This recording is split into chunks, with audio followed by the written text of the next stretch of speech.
14th century poem details the journey through the afterlife in three parts: heaven, purgatory, and hell. Many claim that Dr. Harold Perelson was possessed by evil that inhabited the home. Neighbors Chris and Dawn are about to reveal some new information and strange details that have never been heard by the public until now. I have some questions for them.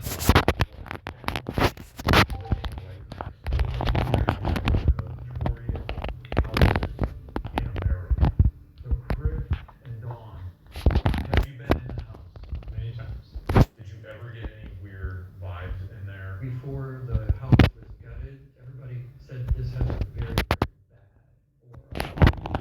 Going to the house, we will notice the daughter, Judy. Her father tried killing her with a ball-peen hammer. She didn't die, and she was escaping. You will see from the back of the house there's a cage over the French door going out to the balcony. A person would only go.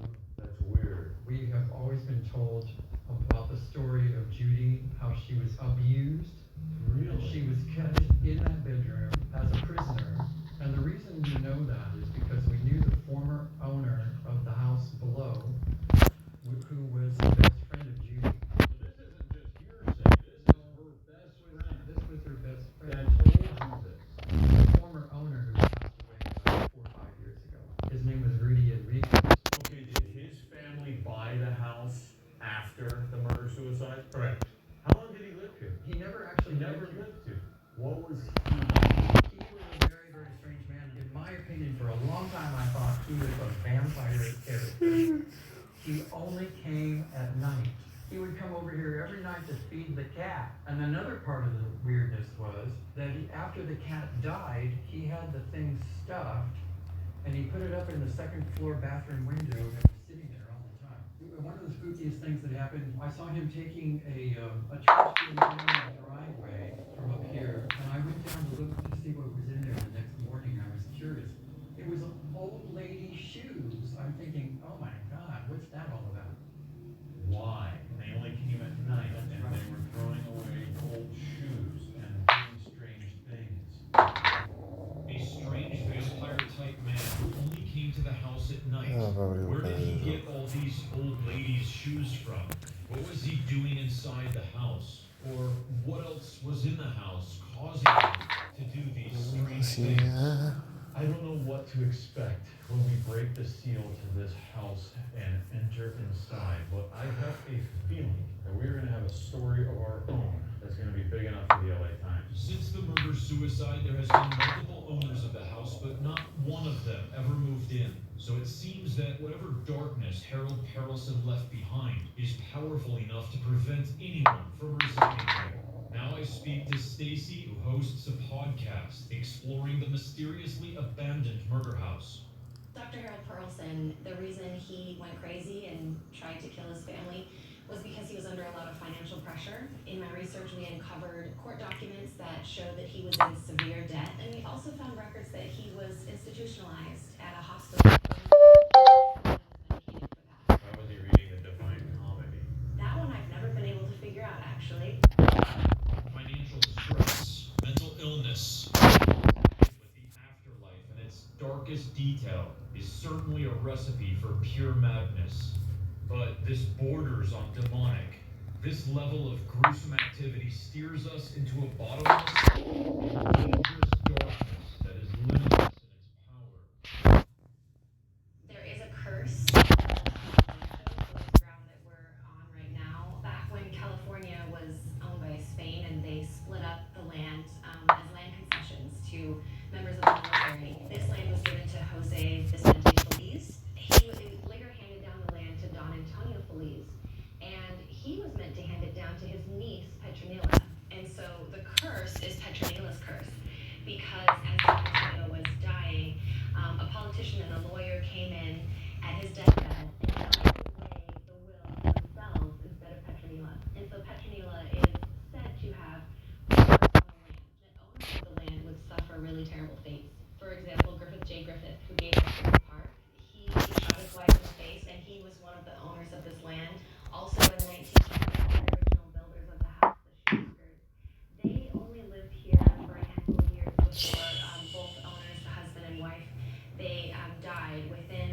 que é que acabou aqui de acontecer? One of the family members tried to rent it out. He tried to sell it, but nobody wanted this house. Even this family member, Olha só o his que é que eu young acabei son aqui got de sick, and fazer. their family doctor told them that this house was making Um him jogo que eu sick. tinha And that was it. garantido. We're not sure exactly what it was. Was it a demon? Who knows, honestly. And also the La Bianca Manson murders happened here in Los Feliz as well. And whether or not the curse is responsible for all of that, there's strong evidence for it. Just as I think things can't get any more creepy, we make a very coincidental discovery. I know the reference, I think in the intro, and I said this is actually on Haunted Hill. The actual house on Haunted Hill that they use in the film is actually above this house. It's crazy. And they would have been filming that movie when the Carlson family lived here. Wow. When did they film it? In 1922. The parallels, the questions, and the facts are building a web of darkness at levels I've never experienced. It's time to break the seal and walk into what I believe will be a new layer in the Divine Comedy, in addition to the already disturbing Circle of Hell. Before even entering, Billy captures something on the full spectrum camera that appears to be a skeletal type hand. I just snapped a picture of you guys are walking by. Everyone has gear in their hand. Looks like a skeleton hand. I was taking several photos. Did you feel anything weird at that time? I snapped the photo and then went to make sure that I got it. And then there's this skeletal, looks like a skeleton hand. Everyone is walking with their head. It's like an X-ray of Exactly. a hand. It looks like a skeleton's hand. It looks like it's coming out of that window. I've never seen anything like that. If you look at us, you can see Aaron walking, Right. I'm walking, Jay's walking. We don't have tracers or anything. No. And you took it just like this. Just, I was standing still. I was focusing and went, what is that? Hey, let's go, man. Come on. So right now, ladies and gentlemen, right now, we have the key. The key to unlock one of the most notorious and mysterious houses in all of Los Angeles and all of the United States. And I have waited 10 years for what is about to happen. It's time to finally try and get answers to see if something demonic is occupying this house and may have had an effect on Dr. Harold Perelson in murdering his wife, trying to kill his daughter, then taking his own life inside this home. Midway upon the journey of our life, I found within myself a forest dark, for the straightforward pathway had been lost. We could be walking into something very dangerous right now.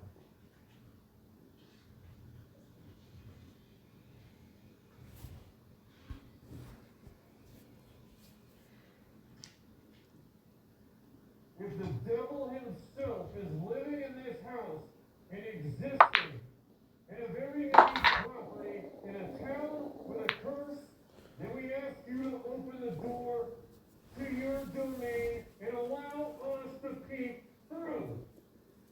Did you feel the house shake? Yes. You did. I felt it, yeah, on my feet. So did I. Oh. That was upstairs. Come here. Everybody stop. Hold on, what do you hear?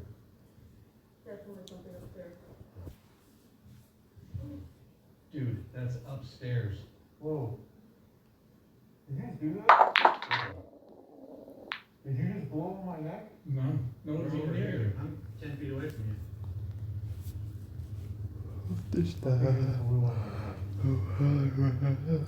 It couldn't have been No, us. it was a very cool. It was a very cool breeze. Was there something more in this house that possessed you? Why were you reading Dante's Divine Comedy and Dante's Inferno? What have we walked into?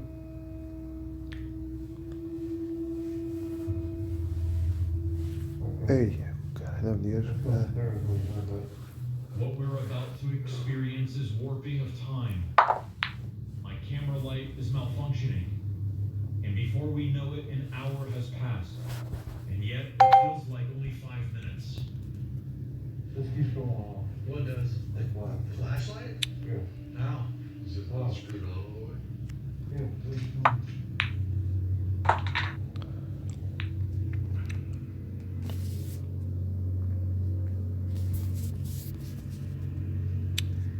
Chris, we need another flashlight. None of us are aware of how much time we have spent obsessing over the flashlight. We are all removed from any concept of time. An example of the supernatural energy that engulfs this land and this house. What? I'm just. What are you smelling? What is that? That was a. Stop doing that! Stop doing that! I just had an awful stench of just complete sulfur toxic waste crap, Really? and then a huge gust of wind came down here. It hit me right on the back of my neck. You can see by these curtains that they're not moving at all. Are you documenting that? Yeah, I see it. That is the second time that I felt a gust of wind on my neck that was really, really strong. Look at us, Zach. We're frustrated with a flashlight. We should just be concentrating on the house. There was hand was. Hang on. There was footsteps upstairs. We still didn't even get to those. Like, we haven't got anywhere in the last hour, dude. The stagnant, dark, and cementing energy that permeates this home has us stuck both physically and mentally. It is these moments where we must find the strength to advance to the next level of investigation, no matter what is trying to prevent that. Reading the very book that may have inspired this gruesome crime may loosen the grip